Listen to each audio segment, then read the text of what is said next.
అందరికీ నమస్కారం. నేను Surekha. Welcome to my channel Sachi రుచి.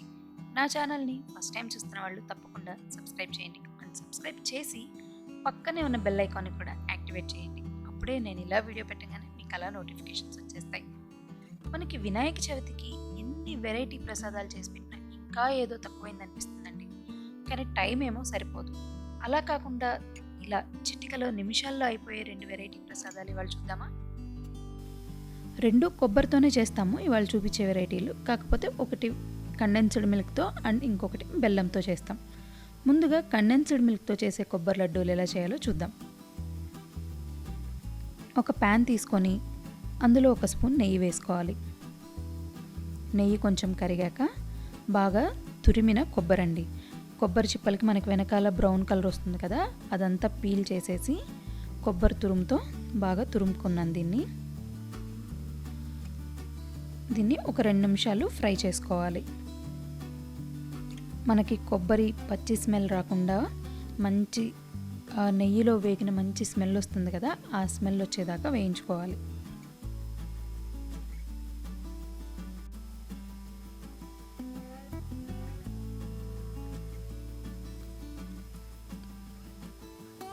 ఇలా కొంచెం మంచి స్మెల్ వచ్చేదాకా వేయించుకొని తర్వాత అందులో 1/2 కప్పు కండెన్స్డ్ మిల్క్ తీసుకోవాలి. మరీ ఎక్కువ తీసుకున్నామంటే చాలా పల్చగా అయిపోతుంది, మనకి లడ్డూలు చేసుకోవడానికి రావు. అండ్ స్వీట్నెస్ కూడా మరీ ఎక్కువైందంటే ఎగటి వచ్చేసినట్టు అయిపోతుంది మనకి. కండెన్స్డ్ మిల్క్ అంటే మామూలుగానే చాలా స్వీట్గా ఉంటుంది కదా, సో అందుకని మనకి తీసుకున్న కొబ్బరిలో సగం తీసుకుంటే సరిపోతుంది. ఒక 2 నిమిషాలు ఇలా కలుపుతూనే ఉండాలి, లేదంటే కండెన్స్డ్ మిల్క్ అడుగంటేస్తుంది తొందరగా. చూసారా, ఇలా థిక్గా అయ్యి మనకి ప్యాన్కి అంటుకోకుండా ఇలా విడివిడిగా అయిపోతున్నప్పుడు అప్పుడు స్టవ్ ఆఫ్ చేసేసి ఒక 5 నిమిషాలు చల్లగా అయ్యేలాగా పక్కన పెట్టుకోవాలి. ఇప్పుడు చల్లగా అయిపోయింది కదా. చల్లగా అంటే మరీ రూమ్ టెంపరేచర్కి వచ్చేదాకా అవసరం లేదండి. మన చెయ్యి ఎంత వేడి తట్టుకోగలదో అంత వేడి వరకు ఉంటే సరిపోతుంది. ఇప్పుడు కొంచెం కొంచెంగా కలిపిన మిక్చర్ని తీసుకొని మనకి ఏ సైజులో కావాలో అసలు ఆ సైజు, మ్యాక్సిమం ఒక నిమ్మకాయ సైజులో చేసుకుంటే సరిపోతుంది. లడ్డూలు చేసుకొని ఇలా ఎండు కొబ్బరి పొడిలో ఇలా రోల్ చేసుకొని ఎండు కొబ్బరి పొడి మొత్తం దీనికంతా కవర్ అయ్యేలాగా లడ్డూలు చుట్టుకోవాలి. చూడ్డానికి చాలా అందంగా ఉంటాయి అండ్ తింటుంటే నోట్లో ఆ కండెన్స్డ్ మిల్క్ స్వీట్నెస్ అండ్ ఈ కొబ్బరి పలుకుల్లాగా ఉంటుంది కదా, మనం తురుముకున్నాం కదా, పలుకులు పలుకులుగా ఉంటుంది కొబ్బరి కూడా. చాలా బాగుంటాయి అండ్ చాలా టేస్టీగా ఉంటాయి. వినాయక చవితి అనగానే మనకి గుర్తొచ్చేవి చిన్నప్పుడు మనం పందిళ్ళ వెంట తిరగడం, ప్రసాదాలు, ఏంటో చిన్నప్పుడు జ్ఞాపకాలే వేరు కదా. చూసారా, కొబ్బరి లడ్డూలు కండెన్స్డ్ మిల్క్తో రెడీ అయిపోయినాయండి. చక్కగా ఇలా కప్ కేక్స్ మౌల్డ్స్లో కానీ చిన్న చిన్న గిన్నెల్లో కానీ పెట్టి ఇలా జీడిపప్పుతో గార్నిష్ చేసి పెట్టారంటే చూడ్డానికి చాలా బాగుంటాయి. అండ్ వినాయకుడి ముందు మన ప్రసాదాలు కూడా మనకి చాలా కలర్ఫుల్గా కనిపిస్తూ మనకి చాలా బాగుంటాయి. ఒక వెరైటీ అయిపోయింది కదా, ఇప్పుడు 2వ వెరైటీ బెల్లంతో కొబ్బరి లడ్డూలు ఎలా చేయాలో చూద్దాం.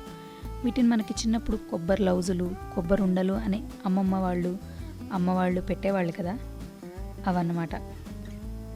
ఇవి చాలా టేస్టీగా ఉంటాయండి బెల్లంతో చేస్తే అండ్ చాలా హెల్తీ కూడా. వీటికి కూడా ముందుగా ప్యాన్లో 1 స్పూన్ నెయ్యి తీసుకోవాలి. నెయ్యి కొంచెం కరిగాక అందులో కొబ్బరిని మిక్సీలో వేసుకున్నానండి నేను. ఇది ఆ వెనకాల ఉన్న బ్రౌన్ దంతా తీసేసి కొబ్బరికి, పచ్చి కొబ్బరిని మిక్సీలో వేసుకుంటే మనకి ఇలా మెత్తగా వస్తుంది. ఈ లడ్డూలు బెల్లంతో చేసుకునే లడ్డూలు మనకి ఇలా మెత్తగా ఉంటేనే బాగుంటాయి.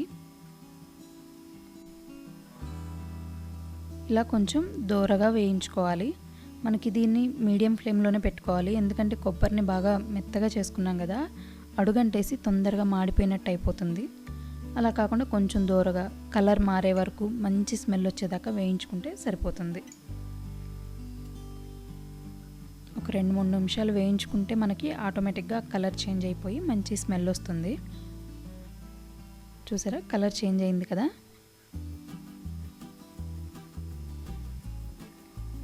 ఇప్పుడు ఇందులో తురిమిన బెల్లం 1/2 కప్ తీసుకున్నానండి. ఇది కూడా బెల్లం కూడా హాఫే తీసుకోవాలి. మరీ ఎక్కువ తీసుకుంటే ఇది కూడా పల్చగా అయిపోయి మనకి చాలా ఉండ చుట్టడానికి రావన్నమాట.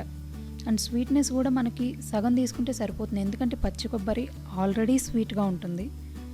మరి బెల్లం ఎక్కువ వేసామంటే ఇంకా అదో రకమైన ఎగటు వచ్చినట్టు వచ్చేస్తుంది.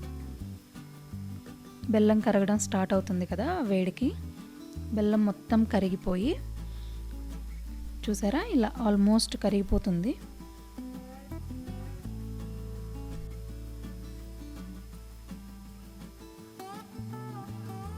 బెల్లం మొత్తం కరిగిపోయిందండి. మనకి ఇలా అదిమినట్టు అనుకుంటే ఏమవుతుందంటే ఒకవేళ ఎక్కడన్నా చిన్న చిన్న బెల్లం గడ్డలు ఉన్నా కానీ అవి కూడా కరిగిపోతాయి. ఇలా కరిగాక దాన్ని కొంచెం గట్టిగా అవ్వనివ్వాలండి. ఎందుకంటే మనకి ఇలా పల్చగున్నప్పుడు ఆఫ్ చేసి చేసామంటే మనకి ఉండలు చుట్టడానికి రావన్నమాట, అదిను కారిపోతున్నట్టు అయిపోతాయి. అలా కాకుండా కొంచెం ఆ పాకం గట్టిపడేలాగా ఉంచుకోవాలి. ఇప్పుడు కొంచెం ఇలైచీ పౌడర్, అదే యాలకుల పొడి